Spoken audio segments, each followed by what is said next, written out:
আসসালামু আলাইকুম বন্ধুরা, কেমন আছেন সবাই? তো এইমাত্র মসজিদ থেকে বের হলাম। তো দেখতে পাচ্ছেন কি সুন্দর সকাল।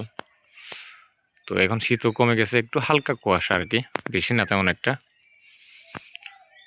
তো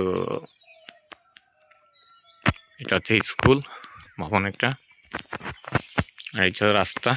দেখি একটা পাশে একটা দোকান আছে, দোকানদার হয়তো বা দোকান খুলে নাই। শীতকালে কিন্তু উনি 6টা বাজে দোকান খুলে ফেলতো, আপনাদেরকে দেখাইতাম। তো এখন মনে হয় খুলে না উনি, সম্ভবত 6টা 20 হয়ে গেছে অলরেডি। যাই হোক, সমস্যা নাই। এখন আমার কাজ হচ্ছে আমার ওই যে পাখিগুলো আছে সেটআপের মধ্যে ওইগুলোকে লাইট জ্বলাই দেওয়া। চাবি আছে সাথে। আপনারা সবাই কেমন আছেন জানাবেন। দেখতে পাচ্ছেন রাস্তাঘাট কত সুন্দর এখানে। আর এখানের আমি চয়েস করছি কি জায়গাটা মূলত আপনার এখানে যে ওয়েদারটা, ওই ওয়েদারটা হচ্ছে অ্যাকচুয়ালি আপনার বলতে গেলে আমাদের ব্রিডিংয়ের জন্য আর কি, পাখির ব্রিডিংয়ের জন্য বেস্ট একটা প্লেস। তো দেখা যাক কি হয় ইনশাল্লাহ। আপনাদের দোয়ায়, আপনারা দোয়া করবেন শুধু আমার জন্য, আমার মায়ের জন্য একটু দোয়া করবেন। আপনাদেরকে আগেও বলছি, আমার মা ইন্তেকাল করছেন কয়েকদিন আগে।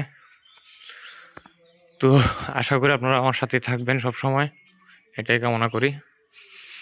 আর দেখি আমি একটা জব প্লাস বিজনেস পারপোসে নামবো।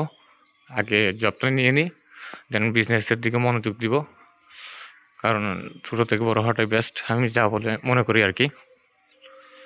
তো আপনারা শুনতে পাচ্ছেন কিনা জানি না, আমার পাখি আমার কণ্ঠ শুনে ফেলছে, আপনারা হয়তো শুনতে পাচ্ছেন না, ও চিল্লানো শুরু করে দিছে।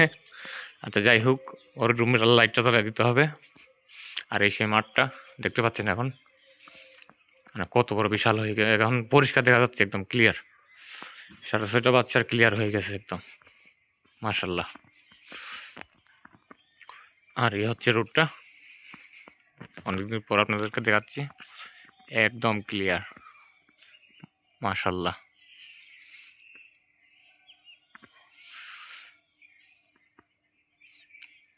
তো একটু আগাই, এখনো কুয়াশা দেখা যাচ্ছে, অবশ্য দেখতে পাচ্ছেন কিরকম। আমি অবশ্য অনেক আগে আসছি।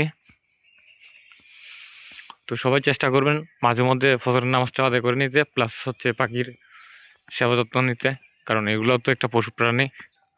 আর আমি আপনাদেরকে বারবার বলে রাখছি যে আপনাদের কোনো পাখির যদি অসুবিধা হয়, তো আমাকে একটু কষ্ট করে আপনাদের এই যে ইউটিউব চ্যানেলটা থাকবে, ওইটার মধ্যে আপনারা এই ভিডিও দিয়ে রাখবেন, পায়খানা প্লাস পাখির কন্ডিশনটা কীরকম দেখতে, ঠিক আছে? তাহলে আমি বুঝে নিতে পারবো যে আপনার পাখির কী সমস্যা। আপনিও বললেন কমেন্টের মধ্যে। তো এতে কী হলো, আপনার মনে করেন আমি আপনাকে একটু মেডিসিন সাজেস্ট করতে পারি, আর ওইটার মাধ্যমে আপনি ইনশাল্লাহ আপনার পাখি সুস্থ হওয়ার চান্স থাকবে। উসিলা তো আল্লাহর হাতে, আমরা তো উসিলা, আর মেডিসিন দেওয়ার তো আমরা আছি, উসিলা তো আল্লাহ, ইনশাল্লাহ কমে যাবে। যাই হোক, আর অনেকে দেখতেছে এখন ধরা গুগুকি নিয়ে মানে বলতেছে যে ভাই আমি 1 বছরের মধ্যে টেম করতে পারবো বা 1 মাসের মধ্যে টেম করে ফেলতে পারবো। ভাই এগুলো এত ইজি না রে ভাই, এগুলো বনের পশু, বুঝতে পারছেন আপনি? এগুলো বাচ্চা থেকে যদি ডিম থেকে ফুটানো আপনি লালন পালন করতেন, তাহলে হয়তো একটা কথা ছিল। কিন্তু এখন তো আপনি ডাইরেক্টলি আপনি জঙ্গল থেকে ধরে নিয়ে আসতেছেন। তো ওইটাকে পুষ মানাতে হলে কিছু টেকনিক জানা লাগে। তো আশা করি আপনারা আমার কথাগুলো বুঝতে পারতেছেন যে ধরা কুকুর নিয়ে আপনারা ধরা খাবেন না, এটা আমি আগেও বলে রাখছি। এরা ব্রিডিং খাঁচা সহজেই করতে চায় না।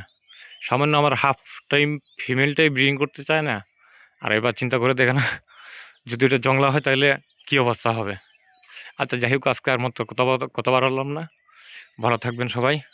আর আমার লালটু সালটুকে দেখতেছি না, কোথায় হারাই গেছে ওরা, আল্লাহ জানে। তো সবাই দোয়া করবেন আমার জন্য। ভালো থাকবেন সবাই, সুস্থ থাকবেন। আল্লাহ হাফেজ।